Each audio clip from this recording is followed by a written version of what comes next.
हरे Krishna everyone. आज हम श्रीमद् भगवत गीता के 10वें अध्याय के 21वें श्लोक को करने वाले हैं। इससे पहले के श्लोकों में हमने क्या पढ़ा लास्ट क्लास में, वो एक बार देख लेते हैं। तो हमने जाना कि अर्जुन भगवान श्री कृष्ण से प्रार्थना कर रहे हैं कि वो अपनी विभूतियों का, अपने ऐश्वर्यों का वर्णन करें। अ, अर्जुन कृष्ण भगवान से क्यों बोल रहे हैं? क्योंकि भगवान के सिवाय भगवान की विभूतियों के बारे में कोई भी अन्य जानता नहीं है। इसलिए उन्होंने भगवान से अपनी विभूतियों का वर्णन करने के लिए, अपनी ऐश्वर्यों का वर्णन करने के लिए कहा। तो आज का श्लोक, जो ये श्लोक हम लोग करने वाले हैं ना, इसमें बहुत सारी चीजें नोट करने वाली होंगी। तो अगर पॉसिबल है तो आप कॉपी पेन लेके बैठ सकते हैं, नहीं तो फिर बाद में आपको यूट्यूब पे रिकॉर्डिंग तो है, उसमें दोबारा से सुन लेना, फिर आपको समझ आ जाएगा। थोड़ा ध्यान से सुनने वाला है, ऐसे काम करते करते सुनने वाला श्लोक नहीं है, ठीक है। तो इससे पहले वाले 10.20 श्लोक में हमने पढ़ा था, श्लोक था 10.20 जो हमने किया। भगवान ने अपनी विभूतियों का वर्णन करना शुरू किया और कहा कि मैं मुख्य मुख्य विभूतियों का वर्णन करूंगा, क्योंकि सारी विभूतियों का वर्णन तो भगवान भी नहीं कर सकते अर्जुन से। क्योंकि भगवान की जो ऐश्वर्य है वो असीम है, वो अनंत है, असंख्य है, ठीक है। तो भगवान ने 10.20 श्लोका में बताया कि मैं समस्त जीवों के हृदय में स्थित परमात्मा हूँ। तो सब जीवों के अंदर कौन है? भगवान। भगवान किस रूप में है? क्षीरोदक्षय विष्णु के रूप में सब जीवों के अंदर परमात्मा है। जानवरों के अंदर भी है, पक्षियों के अंदर भी है, इंसानों के अंदर भी है। और यहाँ पे एक बात आपको और बताई थी, हमने श्री बलदेव विद्याभूषण जी की कमेंट्री को बेस बनाकर इस श्लोक को डिस्कस किया था, जिसमें सर्वभूताश्य, सर्वभूताश्य का अर्थ है तीनों विष्णु। कौन से? कारणोदक्षय विष्णु, गर्भोदक्षय विष्णु और क्षीरोदक्षय विष्णु, तीनों की यहाँ पे बात हो रही है। कैसे पता लगा? क्योंकि भगवान ने कहा है कि मैं ही सब जीवों का आदि, मध्य और अंत हूँ। मैं ही सब सृष्टि को उत्पन्न करने वाला हूँ, मैं ही इसका पालन करने वाला हूँ और मैं ही इसका संहार करने वाला हूँ। ये सारे कार्य कौन करता है? ये सारे कार्य भगवान कृष्ण नहीं करते, उनके एक्सपेंशन जो है भगवान विष्णु, जो उनके विस्तार हैं, वो ये सारे कार्य करते हैं। कारणोदक्ष विष्णु, क्षीरोदक्षय विष्णु और गर्भोदक्षय विष्णु। तो सर्वभूताश्य का अर्थ लेना चाहिए यहाँ पे तीनों विष्णु से, ठीक है। यहाँ तक किसी का कोई प्रश्न तो नहीं है? फिर आगे चलेंगे। मैम, हाँ जी। गुड़ा गुड़ाकेश का मीनिंग क्या बताया था आपने? अर्जुन को यहाँ पे गुड़ाकेश कहा गया है। अर्जुन को गुड़ाकेश इसलिए कहा जाता है क्योंकि अर्जुन ने नींद और अज्ञान दोनों के ऊपर विजय प्राप्त कर ली थी। जैसे हम लोग हैं, हम लोगों को तो अगर 4 दिन नहीं सोएंगे तो हमारा क्या हाल होगा? हम तो पागल ही हो जाएंगे, 4 दिन नहीं सोएंगे। लेकिन अर्जुन ने नींद के ऊपर विजय प्राप्त कर ली थी। उसको नींद नहीं सताती थी, वो रात को भी धनुर्विद्या का अभ्यास करता था, है ना। तो ऐसे वो, इसलिए उनको गुड़ाकेश कहा जाता है, ठीक है। हाँ। अब जैसे ओके। हम लोग थोड़ा सा अगर शास्त्रों को थोड़ा सा डीपली पढ़ेंगे तो जब जरासंध और भीम का युद्ध हुआ, शायद आपने किसी ने पढ़ा हो कि जरासंध था, एक दुष्ट राजा था जिसको भीम ने मारा था भगवान कृष्ण की सहायता के साथ। तो उनका युद्ध शुरू हुआ था कार्तिक मास के फर्स्ट डे को, और फिर वो त्रयोदशी तक वो युद्ध चलता रहा। तो भीम और जरासंध ने बिना रुके, बिना खाए पिए, मतलब इतने दिनों तक, 13-14 दिनों तक कॉन्टिन्यूसली कॉन्टिन्यूसली वो युद्ध युद्ध को लड़े। अगर आज तो, आजकल किसी को बोला जाए तो कोई ऐसे युद्ध नहीं लड़ पाएगा ना, उनको नींद भी आएगी, भूख प्यास भी लगेगी, है ना। तो युद्ध को विराम दे दिया जाएगा, इतने दिन इकट्ठे बिना सोए तो नहीं लड़ पाओगे। तो प्राचीन काल में लोग नींद के ऊपर विजय प्राप्त कर पाते थे, तो आज के जमाने में तो पॉसिबल ही नहीं है, ठीक है। तो गुड़ाकेश का अर्थ है जिसने नींद, सिर्फ नींद के ऊपर नहीं, नींद के ऊपर विजय को गुड़ाकेश नहीं कहा गया, अज्ञान के ऊपर भी विजय प्राप्त कर ली थी। अज्ञानी नहीं है फिर। माता जी, हाँ जी। माता जी, जरासंध वही था ना जिसको बीच में से दो पीस करने के लिए कहा था, फिर कृष्णा ने कहा था वो फिर से जुड़ जाते थे। हाँ जी, हाँ जी, हाँ जी, हाँ जी, और हाँ वही। जी, फिर बोलिए। कृष्णा ने कहा था एक पीस दूसरी साइड रखना, एक पीस दूसरी साइड, है ना। हाँ जी, हाँ जी, वही जरासंध है, ठीक है, राइट। तो ये है हमारा 10.20। और किसी का कोई प्रश्न है? No question, right. So we are moving to next shloka. मैंने इसको थोड़ा सा एक्सप्लेनेशन दे दी थी लास्ट उसमें सेशन में। अभी 10.21 पे चलते हैं। तो अब थोड़ा ध्यान से सुनना पड़ेगा। 10.21 श्लोक है। आदित्य नाम हम विष्णु ज्योतिषाम रविरंशुमान मारीचरम मरुतास्मि नक्षत्राणाम हम शशि। तो यहाँ पे भगवान कहते हैं कि मैं आदित्यों में विष्णु, प्रकाशों में तेजस्वी सूर्य, मरुतों में मरीचि और नक्षत्रों में चंद्रमा हूं। ठीक है। तो आदित्य कितने हैं? कौन बताएगा आदित्य कितने हैं? 12 माता 12। जी। 12 माता जी। 12। फाइनली इतना तो पता लग गया कि आदित्य 12 है। चलो बहुत अच्छी बात है। अब इस श्लोक को शुरू करने से पहले, इसको समझाने से पहले, मैं पहले आपको एक बात समझाऊंगी जिसके ऊपर शायद हो सकता है आपके दिमाग में कुछ कुछ कंफ्यूजन होगा। तो पहले मेरा एक प्रश्न है इस श्लोक को समझाने से पहले, कि हिंदू धर्म में ये मानते हैं कि 33 करोड़ देवता हैं। तो आप मुझे बताइए, 33 करोड़ देवता हैं क्या वाकई में, या 33 प्रकार के देवता हैं, और ये कैसे हैं? किसी को पता है? माता जी इतना तो पता है कि 33 कोटि है, करोड़ नहीं है, मतलब 33 प्रकार के प्रकार हैं। के हैं। अच्छा। हाँ माता जी, 33 करोड़ नहीं है एक्चुअली। वो ना, 33 प्रकार। गणना ऐसे नहीं है। ठीक है, तो पहले तो हम इस प्रश्न का उत्तर जानेंगे, फिर हम इस क्लास में आगे बढ़ेंगे। ठीक है। तो जिसमें माता जी 8 वसु हैं मेरे ख्याल से, 11 रुद्र हैं। हाँ हाँ हाँ, ठीक है ठीक है, हम दोनों दोनों पॉइंट्स को डिस्कस करेंगे कि ये 33 करोड़ देवता हैं या 33 प्रकार के देवता हैं। ये हम डिस्कस क्यों कर रहे हैं, हम ये भी मैं आपको बताऊंगी बाद में। ठीक है। तो सबसे पहले देखो, किसी भी भाषा में एक शब्द के अलग अलग अर्थ होते हैं। ठीक है। अलग अलग अर्थ कैसे? जैसे मैं बहुत बार एग्जांपल देती हूँ ना, समानार्थक शब्द आपने तो पढ़ा ही होएगा, है ना? बेबी जी टीचर हैं। बेबी जी आपको एग्जांपल दे सकते हो, एक शब्द के दो अर्थ कैसे हैं? Wind, WIND, wind. हाँ हाँ, तो क्या अर्थ होता है विंड, इसका बताओ। विंड। हम्म, इसका एक अर्थ तो हवा। दूसरा अर्थ वाइंड माने वाइंड अप करता है, क्लास वाइंड अप करता क्लास है, माने करना। ठीक है। We are going to end right. Up the session. हाँ राइट। तो जैसे इसको विंड, विंड इज हवा, तो विंड माना जैसे हवा। इन्होंने, बिल्कुल जैसे इन्होंने एक शब्द बताया विंड इज हवा, और वाइंड मतलब क्लास को वाइंड अप करना, खत्म करना।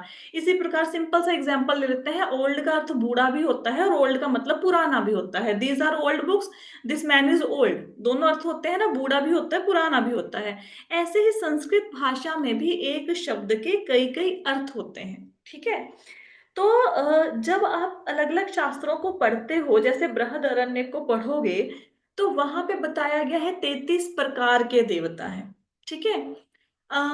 33 प्रकार के देवता कैसे बताए गए हैं? 33 प्रकार के देवताओं में कौन कौन आता है? तो 33 प्रकार के, जैसे ऐसा कहा गया है कि इस विषय में अलग अलग लोगों के अलग अलग मत हैं। कोई कहता है कोटि का मतलब करोड़ है, कोई कहता है कि कोटि का अर्थ होता है प्रकार। तो सबसे पहले हम प्रकार वाली बात पे आते हैं। ठीक है। तो जो 33 प्रकार के देवता हैं, जैसे किसी माता जी ने अभी बताया कि 33 प्रकार के देवताओं में वसु आते हैं, आदित्य आते हैं, बिल्कुल सही बात है। जो लोग मानते हैं कि 33 प्रकार के देवता हैं, जो कि हमारे उपनिषद में लिखा भी है, तो उसमें 33 प्रकार का होता है। इसमें आते हैं सबसे पहले तो 12 आदित्य आगे। आप सबको पता लग गया ना कि 12 आदित्य हैं, और यहाँ पे भगवान कह रहे हैं कि मैं आदित्यों में विष्णु हूं। अब ये 12 आदित्य कौन है, इसके बारे में डिटेल में हम चर्चा करेंगे, फिर से एक बार चर्चा करेंगे। तो 12 तो आ गए इसमें आदित्य। ठीक है। आदित्य कौन है? आदित्य कश्यप ऋषि और अदिति के पुत्र हैं। कश्यप ऋषि और अदिति के, सारे देवता किसके बेटे हैं? देवताओं की माता का नाम क्या है? अदिति है ना। तो कश्यप हाँ ऋषि, जी अदिति। पता है ना आपको? ठीक है। तो ये कश्यप ऋषि और अदिति के 12 पुत्रों को आदित्य कहा जाता है। ठीक है। 12 तो आदित्य हो गए। इसमें रुद्र कितने हैं बताओ? 11। 11 11। का। हाँ, तो रुद्र हो गए 11। इसमें 11 रुद्र भी शामिल हैं। ठीक है। जिनमें से एक शिव है, जैसे 12 आदित्यों में एक विष्णु है, वामन देव हैं, और ऐसे ही 11 रुद्रों में एक शिव है। तो 11 रुद्र और 12 आदित्य कितने हो गए? 23 31 21 23 हो 31 हो गए, है ना? ठीक है। अब इसमें और क्या आता है? इसमें आते हैं 8 वसु। वसु तो पता है ना सबको, 8 है। मैंने आपको स्टोरी भी सुनाई हम्म, थी ना, वो वशिष्ठ ऋषि की गाय को चुराने की कोशिश की थी, फिर हाँ एक जी हाँ जी शाप मिला भीष्म पितामह समझ को। जिसमें गए। एक भीष्म पितामह भी है। हाँ, भीष्म पितामह नहीं, बाद में शाप के कारण बन गया, ऐसे एक भीष्म पितामह नहीं थे, बाद में उनको श्राप मिला तो वो बन गए। ठीक है। तो वसु कितने हैं? 8। अब 23 में 8 प्लस कर दो, कितने बन गए? 31। 31। ठीक है, 31 हो गए। अब इसमें एक आते हैं इंद्र, देवताओं के राजा इंद्र। ठीक है। तो कितने हो गए? 30। 32। 32 32 हो गए। ठीक है। इनमें एक आते हैं प्रजापति। प्रजापति कौन होते हैं? देखो, प्रजापति का एक अर्थ तो मैंने आपको बताया था कि प्रजापति जो जनसंख्या को बढ़ाने का कार्य करते हैं। यहाँ पर प्रजापति का अर्थ है ब्रह्मा जी, तो इनमें ब्रह्मा जी भी हैं। ठीक है, क्लियर हो गया? ब्रह्मा जी को भी प्रजापति कहा जाता है। तो कुल मिला के कितने हो गए? 33। कुछ 33। माता जी जिसके अंदर जो आपने बताया इंद्र, इंद्र जी जो है इंद्र भगवान, वो तो इनमें जो आदिति के पुत्रों में नहीं आते? देखो, इंद्र, यस, इंद्र आदित्य के पुत्रों में आते हैं। इंद्र देवताओं के राजा भी हैं। पता है क्या है? जैसे कुछ लोग 33 करोड़ में, मैंने आपको बता दिया कि ये 12 आदित्य हैं, 11 रुद्र हैं, 8 वसु हैं, प्रजापति हैं, इंद्र हैं। कुछ लोग इनमें प्रजापति को, मतलब कुछ लोग इनमें 2 अश्विनी कुमारों को भी ऐड कर देते हैं। ठीक है। तो ऐसे अलग अलग जगह पे अलग अलग लिखा हुआ है।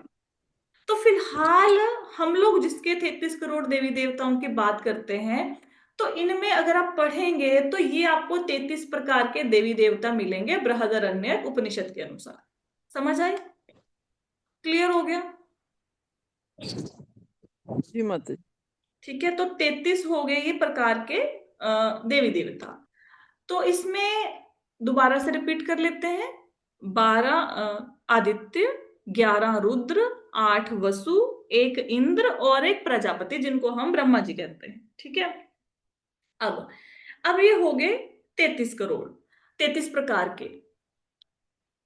अब क्या देवता बाकी में 33 प्रकार के ही हैं, 33 करोड़ नहीं हैं? जब हम इस शब्द के ऊपर आते हैं कि 33 प्रकार है या 33 करोड़ है, तो दोनों ही सत्य हैं। ऐसा नहीं कि देवता 33 प्रकार के हैं, देवता 33 करोड़ भी हैं।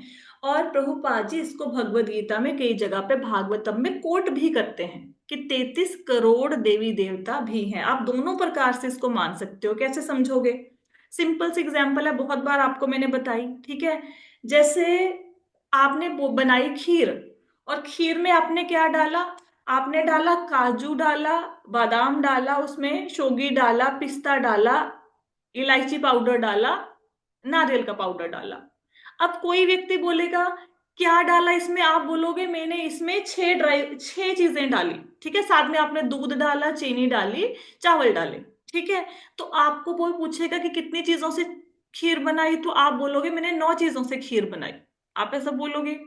कोई दूसरा व्यक्ति आएगा, बोलोगे कितनी चीजों से खीर बनाई, वो पूछेगा। कोई बोलेगा कि हमने 4 चीजों से खीर बनाई, वो क्या बोलेगा?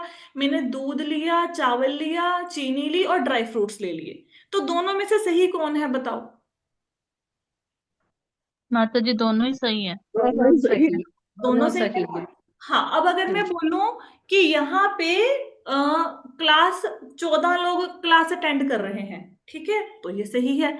मैं बोलूं यहाँ पे भक्त क्लास अटेंड कर रहे हैं, तो वो भी सही है, 14 भक्त। मैं बोलूं कि इनमें से इतने मेल है, इतने फीमेल है, वो भी सही है ना? तो कैटेगरी तो कैसे मर्जी कर सकते हो। इसी प्रकार, अच्छा ये बताओ लोक कितने हैं? ऊपर से नीचे तक लोक कितने हैं? 14। 14 माता जी। 14। 14। फिर त्रिलोकी क्यों कहते हैं? त्रिलोकी इसलिए कहते हैं कि 14 लोकों को 3 हिस्सों में बांट दिया। एक धरती के नीचे हाँ के जी लोगों को अधोलोक कह दिया, फिर धरती आ गई, हाँ, हमारी पृथ्वी आ गई, पृथ्वी के मध्य ऊपर के लोक। लोगों को उच्च लोक बोल दिया। ठीक है। उच्च लोक, हाँ जी। तो क्या किया कि 14 लोगों को 3 कैटेगरीज में डिवाइड कर दिया, इसलिए हम त्रिलोकी त्रिलोकी कहते हैं। एक्चुअल में 14 लोग हैं, लेकिन उनको 3 कैटेगरीज में डिवाइड कर दिया। ठीक है। तो इसी प्रकार ये कैटेगरी भी सही है, 33 प्रकार जो कहते हैं वो भी सही है, वो गलत नहीं है। और जो 33 करोड़ कहते हैं वो भी सही है। वो कैसे सही है, अब हम इस बात पे आते हैं। 33 प्रकार तो सबको समझ आ गया, किसी को ना समझ आया हो? समझ आ गया। समझ आ गया, ठीक। Yes yes ma'am. अब हम देवता 33 करोड़ कैसे हैं उसको प्रूव करने के लिए there is one shloka from Shrimad Bhagavatam. पर उस श्लोक को बताने से पहले मैं आपको एक स्टोरी सुनाऊंगी थोड़ी सी, ठीक है। स्टोरी ये है कि प्रजापति कौन, जिनको जनसंख्या बढ़ाने का काम दिया गया, ठीक है। तो प्रजापति जिनको जनसंख्या बढ़ाने का काम दिया गया, उन्होंने 2 बार उनके संतान हुई, हजारों की संख्या में पुत्र हुए। पहले 10,000 पुत्र हुए, फिर 1,000 पुत्र हुए। लेकिन हुआ क्या कि नारद मतलब प्रजापति ने अपने बच्चों को बोला कि जाओ, 10,000 बेटों को बोला कि जाओ तुम लोग ना अच्छी पत्नियों को प्राप्त करो और उसके बाद जनसंख्या बढ़ाओ, जो मुझे काम मिला है तुम भी ये काम करो। तो नारद मुनि जी मिल गए, जब वो जा रहे थे तो उनको कहते कि क्या अच्छी पत्नी प्राप्त करने के लिए, तपस्या करने के लिए लगे हुए हो? हमारा जीवन तो भगवान की भक्ति के लिए मिला है। तो उनको बहला फुसला के भगवान की भक्ति में लगा दिया। वो कहते जी हम तो शादी नहीं कराएंगे। फिर प्रजापति को गुस्सा आया। मेरे ख्याल से संख्या 10,000 ही है, पर हो सकता है मैं गलत कोट ना कर दूं। वैसे तो श्रीमद् भागवतम में ये चैप्टर पढ़े काफी देर होगी। तो फिर उन्होंने 1,000 पुत्रों को जन्म दिया। अब नारद मुनि फिर मिल गए उनको। तो नारद मुनि कहते कि देखो तुम्हारे भाई तो भगवान की भक्ति के मार्ग में लगे हुए हैं, तुम लोग क्या घर गृहस्थी बनाने के बसाने के चक्कर में फंसे हुए हो। तुम ऐसा करो, जहां पे तुम्हारे भाई गए हैं ना जिस रास्ते पे, उसी रास्ते पे जाओ। तो उन लोगों को भी भगवान की भक्ति में लगा दिया। प्रजापति को बड़ा गुस्सा आया कि मैं यहाँ पे, ब्रह्मा जी का आदेश है कि भाई जनसंख्या बढ़ाओ, संतान उत्पन्न करो। तो ये तो नारद मुनि हर एक को अपने पीछे लगा लेते हैं, जनसंख्या, मेरे बेटों की शादी नहीं होने देते। तो उन्होंने नारद मुनि को श्राप दे दिया। क्या श्राप दिया? कि भाई तुम किसी जगह पे तुम्हारा कोई ठिकाना नहीं होगा, तुम्हारा एक जगह पे घर नहीं होगा। तो इसीलिए आपने देखा होगा कि नारद मुनि जी एक जगह पे टिकते नहीं है, वो सब जगह पे घूमते रहते हैं। कभी सुना है कि नारद मुनि जी क्या स्वर्ग में रहते हैं या ब्रह्मलोक में रहते हैं, धरती पर रहते हैं, कहाँ रहते हैं? वो सब जगह पे घूमते हैं, है ना। क्यों? क्योंकि वो प्रजापति ने उनको श्राप दिया हुआ है। फिर प्रजापति ने सोचा कि अब मैं करूं क्या, है ना। ये तो जब भी अगर कोई और भी, अगर सपोज करो मैं संतान उत्पन्न करूंगा, तो नारद मुनि फिर बहला फुसला के उसको तपस्या में लगा देंगे। तो प्रजापति ने सोचकर क्या किया, प्रजापति ने आ, अपनी पत्नी से 60 कन्याएं उत्पन्न की, 60 पुत्रियों को जन्म दिया। इस बार बेटे पैदा ही नहीं किए, क्योंकि देखो नारद मुनि क्या है, वो पुत्रियों को तो तपस्या करने के लिए नहीं लगाएंगे। तो सोच समझ के उन्होंने 60 पुत्रियों को जन्म दिया। अब जो ये 60 पुत्रियां जो थी, उनकी शादी हुई किसके साथ? जो 10 बेटियां थी। जब आप मन में कभी आता है ना कि सारी सृष्टि कैसे बनी, ये पक्षी कैसे बने, सांप कैसे बने, देवता कैसे बने, हम कैसे बने, तो उसके लिए आपको पढ़ना चाहिए श्रीमद् भागवतम के 6th कैंटो का 6th चैप्टर, जहां से आपको क्लियर होगा कि कैसे कैसे ये, मतलब इवन जो उनकी बेटियां थी ना, उन्हीं से पक्षी आए, उन्हीं से सांप आए। ये जो सारी आपको नजर आ रहे हैं चारों तरफ, 84 लाख, मतलब 84 लाख यूनियन, जो आसपास जितने भी क्रिएचर्स नजर आ रहे हैं, ये सारे वहीं से आए हैं, उनकी बेटियों से ही आए हैं, ठीक है, दक्ष प्रजापति की बेटियों से। उनमें से जब इनकी शादियां हुई, 60 बेटियां हुई, तो 60 बेटियों की शादियां कैसे करी? उन्होंने 10 बेटियों की शादी तो धर्मराज से कर दी। धर्मराज तो सबको पता ना, धर्मराज कौन है, ठीक है। और 13 बेटियों की शादी कर दी कश्यप ऋषि के साथ, जिनमें से एक अदिति भी थी। हमने बोला ना अदिति और कश्यप ऋषि के 12 आदित्य हुए, ठीक है। तो 13 की शादी कश्यप ऋषि के साथ कर दी। 27 बेटियों की शादी उन्होंने चंद्रमा के साथ कर दी, चंद्र के साथ, ठीक है। तो कहते हैं ना चंद्रमा की 27 पत्नियां हैं, तो क्यों है? तो ये दक्ष प्रजापति की बेटियां हैं, प्रजापति की। और जो बाकी रहेगी 10, तो 10 में से 2 की शादी उन्होंने भूत से कर दी, 2 की शादी उन्होंने अंगिरा से कर दी, 2 की शादी कृष से कर दी। तो ऐसे मतलब ऋषि थे जो उनसे उनकी शादियां कर दी, ठीक है। और जो बाकी बची 4, वो भी कश्यप ऋषि से उनकी शादी कर दी। तो ऐसे सारी 60 बेटियों की उन्होंने शादी कर दी। अब यहां तक तो आपने छोटी सी स्टोरी सुनी, हम लोग क्या, जैसे वो होता है ना साइंस में, प्रूव करो कि भाई मिट्टी के अंदर एयर है, प्रूव करो कि पानी के अंदर मतलब ऑक्सीजन घुली होती है, तो एक एक्सपेरिमेंट करते हैं, है ना, फिर प्रूव करते हैं। तो हम भी इसको जानेंगे कि 33 करोड़ क्यों कहते हैं। तो हम श्रीमद् भागवतम का श्लोका ले रहे हैं 6.6.17। ठीक है, 17वां और 18वां श्लोक, 6वां स्कंद, 6वां अध्याय, 17वां श्लोक। इसमें क्या लिखा है आप हिंदी में पढ़ो, जिसको इंग्लिश आते हो इंग्लिश में पढ़ लेना। तो कहते हैं, भूत की पत्नी स्वरूपा ने 10 करोड़ रुद्रों को जन्म दिया, जिनमें से 11 प्रमुख रुद्र थे, रैवत, अज, भव, भीम, वाम, उग्र, वृषकापि, अजयपात, अहिर्बर्धन, बदधन, बहरूप और महान। भूत की दूसरी पत्नी से उनके साथी भूत और प्रेत उत्पन्न हुए, जो बहुत डरावने हैं। अब भूत समझ आया? भूत कौन? जिससे शादी हुई। किसकी शादी हुई? प्रजापति की बेटी की। ठीक है, तो उन्होंने यहाँ पे श्लोक में क्या बताया गया है कि भूत से जिस बेटी की शादी हुई उसका नाम था स्वरूपा। तो जिनसे उनकी शादी हुई उनसे 10 करोड़ रुद्रों का जन्म हुआ। तो जब 10 करोड़ रुद्र हो सकते हैं, तो 33 करोड़ देवी देवता नहीं हो सकते क्या? कुछ समझ आ रहा है कि सिर के ऊपर से जा रहा है भाई सेशन? खुलेगा भी नहीं कुछ। ठीक है, तो आइए हाँ जी। ठीक है, समझ आया हमने इस श्लोका को क्यों कोट किया? कि जब एक दक्ष की जो बेटी है स्वरूपा, उसने 10 करोड़ रुद्रों को जन्म दिया, जिनमें से 11 प्रमुख हैं, तो 33 करोड़ देवी देवता क्यों नहीं हो सकते? बिल्कुल हो सकते हैं। ठीक है, एक और श्लोक है, वो हम लेंगे भगवत गीता से। अब भगवत गीता में अर्जुन क्या कहते हैं, ये 11वें अध्याय का 15वां श्लोक है। तो इसमें अर्जुन कहते हैं, हे भगवान कृष्ण, मैं आपके शरीर में सारे देवताओं को, अन्य विविध जीवों को एकत्रित देख रहा हूं। मैं कमल पर आसीन ब्रह्मा, शिवजी और समस्त ऋषियों एवं दिव्य सर्पों को देख रहा हूं। तो अर्जुन को इन सबके दर्शन भी हुए हैं, भगवान के शरीर के अंदर ही दर्शन हुए हैं इन सबके। तो इसका मतलब ये थोड़ा ना कि 12 के दर्शन हुए, अर्जुन को तो सबके दर्शन हो रहे हैं। फिर अर्जुन किनका दर्शन कर रहा है? एक और तरीके से हम इसको समझने की कोशिश करते हैं, इसी 33 प्रकार के देवताओं को। चलो हमने बोल दिया कि ये 33 प्रकार के देवता हैं, अग्री। आदित्य आगे, रुद्र आगे, वसु आगे, इंद्र आगे, ब्रह्मा जी आगे। फिर जो देवी भगवती हैं ये कहाँ जाएंगे? जो चंद्रमा है वो कहाँ गया? जो अग्निदेव है, वरुण देव है, ये कहाँ गए? सारे ये देवता नहीं है क्या? ये भी तो देवता ही है ना।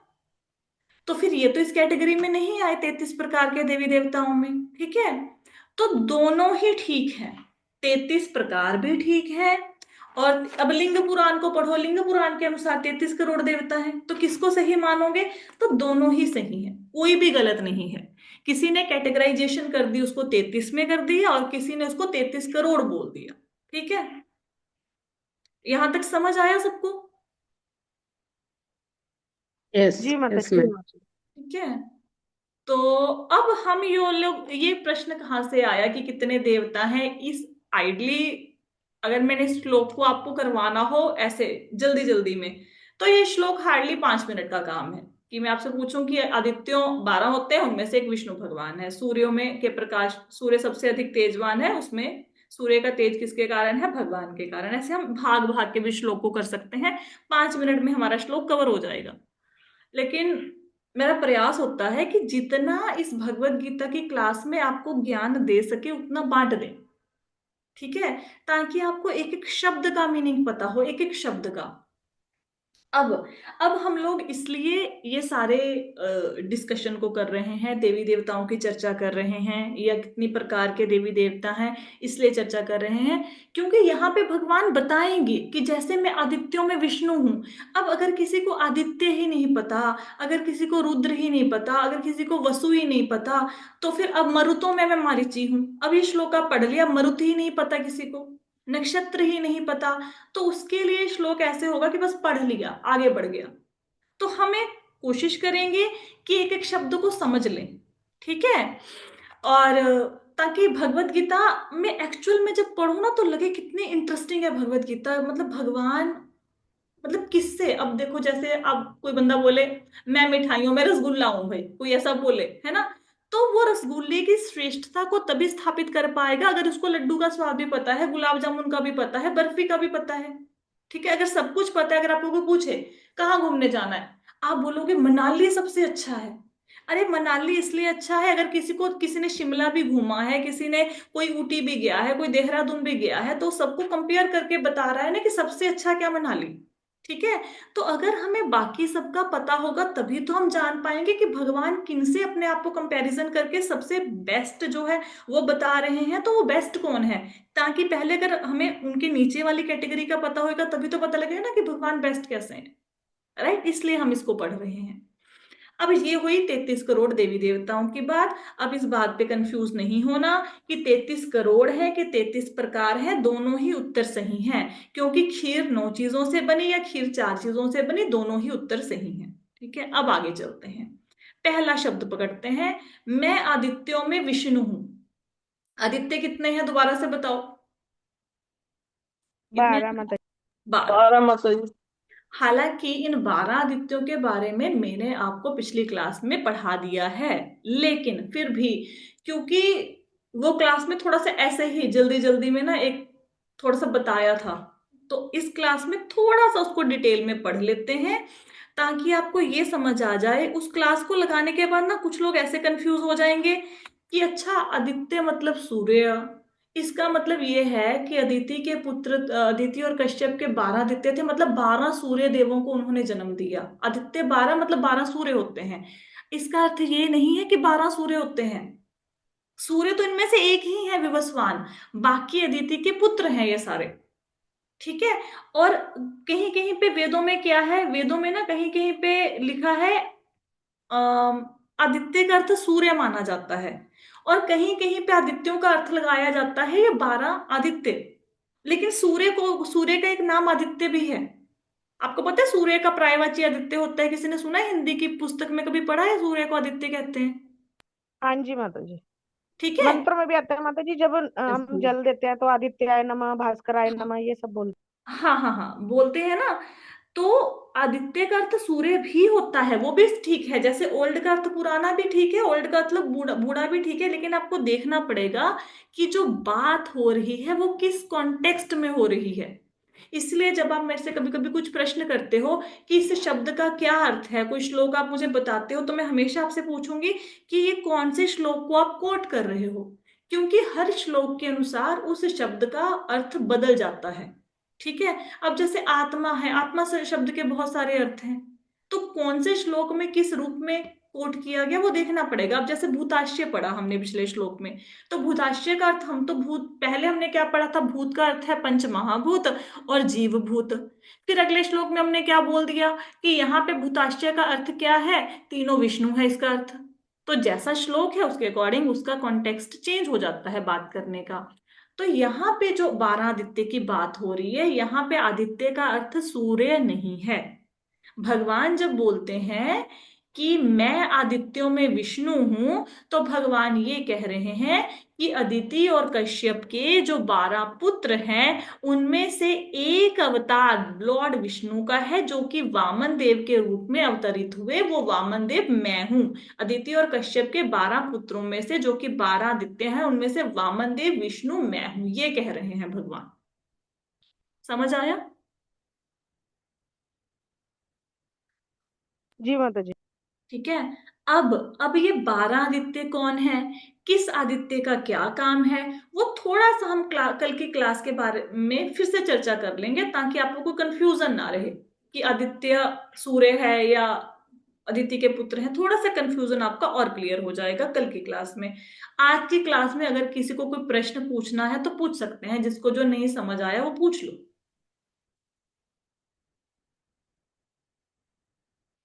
माता जी सबसे पहले तो यही कंफ्यूजन दूर हुआ है कि हम लोग 33 कोटि और 33 करोड़ ये मानते थे डिफरेंस, इसका बहुत बड़ा चीज पता लगे, कंफ्यूजन दूर ही हुआ है। ठीक है। और जैसे पहले चैप्टर पढ़ लेते थे हम, मतलब जैसे हम भगवत गीता नॉर्मल पढ़ते हैं और अब जैसे क्लास में पढ़ रहे हैं तो उसमें डिटेल पता लगी है, तो इस उससे ही नॉलेज होती है, अदरवाइज तो हम लोग ऐसे ही पढ़े जा रहे हैं। यही एक गुरु का फर्क होता है, माता जी, अपने आप पढ़ने से और गुरु के पढ़ाने से यही फर्क होता है। देखो, गुरु तो श्रील प्रभुपाद ही रहेंगे, गुरु नहीं है। हम लोग कौन है? हम है साधक, ठीक है। तो हमेशा ये कोशिश करनी चाहिए, अगर आपको कहीं से कोई ज्ञान मिला, देखो जो भौतिक जगत है और जो आध्यात्मिक जगत है, या जिस जिस लाइफ को हम जीने की कोशिश कर रहे हैं, उनमें एक अच्छी बात ये होती है कि भौतिक संसार में अगर किसी के पास कोई नॉलेज है ना, वो दूसरे को देगा नहीं। उसको ये लगेगा मेरे को ये चीज आती है, अगर दूसरे को सिखा दूंगा ये मुझसे आगे बढ़ जाएगा।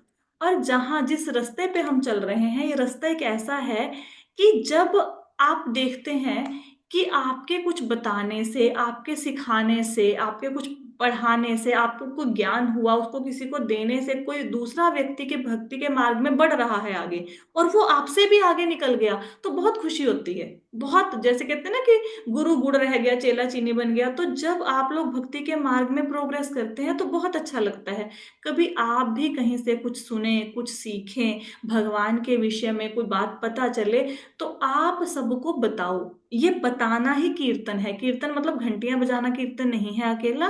कीर्तन मतलब अपने ज्ञान को बांटना दूसरों को। लेकिन ज्ञान का अर्थ ये नहीं है कि मुझे सब्जी बनानी आती है, आप भी ये सब्जी बनानी सीख लो। मैंने ये स्वीट डिश सीखी है, आप भी ये स्वीट डिश सीख लो, ये वाला ज्ञान नहीं। ऐसा नहीं। ज्ञान कौन सा? भगवान से रिलेटेड ज्ञान। अगर आपने कहीं से कुछ सुना, उसको आगे बांटो। जैसे यहाँ पे ममता माता जी हैं, वो सुनते हैं, फिर इनके घर में कोई आता है सुनने इनसे भगवत गीता, उनको सुनाते हैं। तो जो आपने सुना उसको दूसरों को सुनाओ। ऐसे ही गुरु शिष्य परंपरा में ज्ञान आगे बढ़ता है। हम हमें हमारे गुरुदेव से मिला और हम आपको दे रहे हैं, आप अपने जो आपको लोग आपसे आपके साथ अटैच है उनको ये ज्ञान दो, ठीक है। राइट। और कोई कंफ्यूजन, किसी का कोई डाउट? माता जी, जैसे ये 12 आदित्य बताए हैं ना, तो हम्म। उसमें वो रेफरेंस देते हैं कि भाई मैं आदित्यों में लॉर्ड विष्णु। तो हम्म। अब पता चला है कि ये 12 होते हैं, उनमें से ये है। यस। हाँ। और ये ये जो फर्क हुआ। हाँ हाँ हाँ, ये पता लगा। कोई डाउट तो नहीं है किसी का? मैं ना मुझे नहीं पता आपको अच्छा लगेगा या नहीं लगेगा, लेकिन मेरे से भगवत गीता ना कंप्लीट नहीं हो पा रही। मैं मतलब मैं ऐसे ही चलूंगी, मैं ऐसे ही, मुझे धीरे धीरे चलने की आदत है। लेके चले थे कि शायद खत्म हो जाएगा भगवत गीता, हम कंप्लीट कर लेंगे 6 महीने साल में, पर नहीं हो पा रहा। और मेरी प्रॉब्लम है, मेरे को ऐसे ही पढ़ाने की आदत है। मैं फटाफट मा- में ना वो माता जी, हमें नहीं भी कर ऐसा ही सकती। अच्छा लग रहा है, कोई बात नहीं, आप आराम से बताओ, कम से राइट। कम पता तो लगेगा ना। अच्छा माता जी, जल्दबाजी इसके कितना। अंदर जो है ना, लॉर्ड लॉर्ड इंदिरा को जो है वो दिखाया ऊपर आदित्यों में। हाँ। तो देखो, अब आप बोल रहे हो कि इंद्र यहाँ पे भी है, इंद्र वहां पे भी है। देखो, ये आपका प्रश्न था। अब ये देखो, जब हम लोग कहते हैं भगवान के अवतारों का वर्णन करते हैं, तो हम कहते हैं गुणावतार है। गुणावतार में कौन आता है? ब्रह्मा विष्णु महेश। मतलब ब्रह्मा जी के पास रजोगुण है, विष्णु जी तो शुद्ध सत्व में है, लेकिन वो सृष्टि के पालन के लिए सतोगुण को धारण करते हैं। और शिव जी के पास है तमोगुण, ठीक है। तो ये गुणावतार में आ गए। अब एक हम कहते हैं कि भगवान के शक्त्यावेश अवतार भी हैं ब्रह्मा जी। क्यों है शक्त्यावेश अवतार? क्योंकि भगवान ने उनको सृष्टि की रचना करने की शक्ति दी है। तो एक ही अवतार दो कैटेगरी में कैसे आ गया? तो वो आ सकता है, तो एक ही व्यक्ति दो हाँ कैटेगरी में ठीक है। आ सकता है। हाँ ठीक ठीक है। है माता जी, ठीक है, राइट। क्लियर हो गया। हाँ। हम्म। और कोई प्रश्न किसी का नहीं है? अब कल। माता जी, मुझे पूछना है एक प्रश्न। हाँ जी, हाँ जी। मैं ना भागवतम खरीदना चाहती हूँ, मुझे लिंक शेयर करेंगे? हाँ जी, आप मेरे को प्लीज मेरे व्हाट्सएप पे ना मैसेज डाल दो, पर्सनल विंडो पे मेरे, मैं आपको लिंक शेयर कर दूंगी। ठीक ठीक है। ओके। ठीक है माता। और कोई प्रश्न किसी का? हम लोग ना ऐसे भगवत गीता की क्लास को आगे नहीं बढ़ाएंगे। आदित्य बोला तो हम आदित्य पढ़ेंगे। अगर मरुत बोला, तो चाहे मरुत सारे तो हम नहीं पढ़ पाएंगे, लेकिन हम लोग कम से कम उनकी स्टोरी तो जाने कि मरुत कौन है और मरीचि कौन है, ये हम थोड़ा थोड़ा जानने का प्रयास करेंगे, ठीक है। ये हम करेंगे कल की क्लास में। तो आज क्योंकि किसी और का कोई प्रश्न नहीं है, तो shall we end of the session? Right.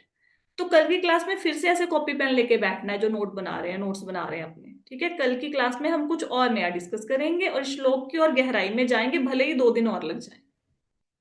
So thank you so much everyone for joining the session. Hare Krishna.